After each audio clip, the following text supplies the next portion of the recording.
আলাইকুম। বাংলাদেশ প্রতিদিন 23শে ফেব্রুয়ারি 2025 তারিখের রবিবারের সংবাদ নিয়ে চলে আসলাম। আজকের জাতীয় পত্রিকার হেডলাইন, সংস্কার কার্যক্রম বিচার বিভাগ অগ্রগামী ভূমিকায়। প্রধান বিচারপতি সৈয়দ রেফাত আহমেদ বলেছেন, সংস্কারও চাই, জনগণের সরকারও চাই। বিএনপির ভাইস চেয়ারম্যান ও বরিশাল বিভাগীয় সংগঠন টিম প্রধান আব্দুল আউয়াল মিন্টু সরকারকে উদ্দেশ্য করে বলেছেন, হিংসা বিদ্বেষ পরিত্যাগ করতে হবে। চরমনায় পীর মুফতি সৈয়দ মোহাম্মদ রেজাউল করিম।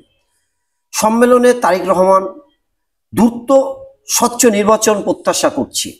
জাতীয় স্বার্থ বিরোধী চুক্তিবদ্ধে সংসদের নজরদারির পরামর্শ। টালবাহানা সহ করা হবে না সমাবেশে নেতারা। স্থবিরতা কাটেনি অর্থনীতির, আস্থাহীনতায় ব্যবসায়ীরা, দেশ বিদেশি বিনিয়োগ বাড়েনি, ব্যাংক খাত এখনো খাদের কিনারে, বেসরকারি খাতে ঋণ প্রবৃদ্ধি কমা উদ্বেগজনক। হয় ওএসডি না হয় অবসর। ঝিনাইদহে 3 খুন দায় স্বীকার নিয়ে চাঞ্চল্য। জাতীয় সরকারের আদলে স্থানীয় সরকার। অবশেষে 3 জন গ্রেপ্তার, মামলা। বাসে ধর্ষণের ঘটনা ঘটেনি, পুলিশ।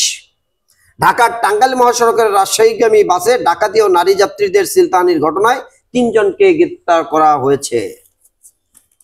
শেষের পাতায় আগের মতোই পলিথিন। নভেম্বরে অভিযান শুরু, মাসে উৎপাদন 7,000 টন, জব্দ 40 থেকে 50 টন।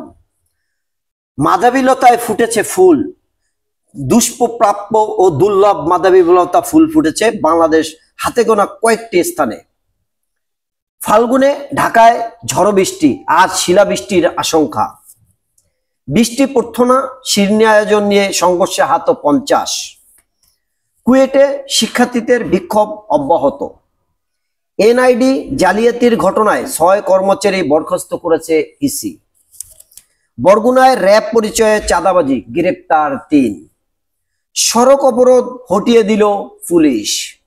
ছাত্রদলে যোগ দিচ্ছেন অবসরপ্রাপ্ত সেনা সদস্যরা।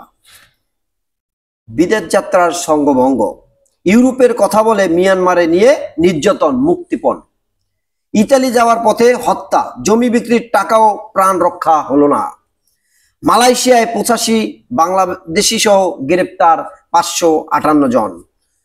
2 পক্ষে ফের গোলাগুলি, আতঙ্কের জনপদ রাঙ্গামাটির বন্দুক ভাঙ্গা। অপারেশনের ডেভিল হ্যান্ডে গ্রেপ্তার আরো 769। পুরনো কারাগারের নবযাত্রা থাকবে শহরের বন্দী। জমি নিয়ে সংঘর্ষ, 2 জন নিহত। প্রিয় দেশবাসী, ব্যস্ততার কারণে আপনারা যারা পেপার পত্রিকা পড়তে পারেন না, শুধু তাদের প্রয়াসের কারণে আমার এই সামান্য চেষ্টা। আপনারা সকালের খবরটি জানতে চাইলে এই চ্যানেলটাকে সাবস্ক্রাইব করে রাখবেন। প্রতিদিন সকালের সংবাদ এই চ্যানেলের মাধ্যমে পাবেন। আসসালামু আলাইকুম ওয়া রাহমাতুল্লাহি ওয়া বারাকাতুহু।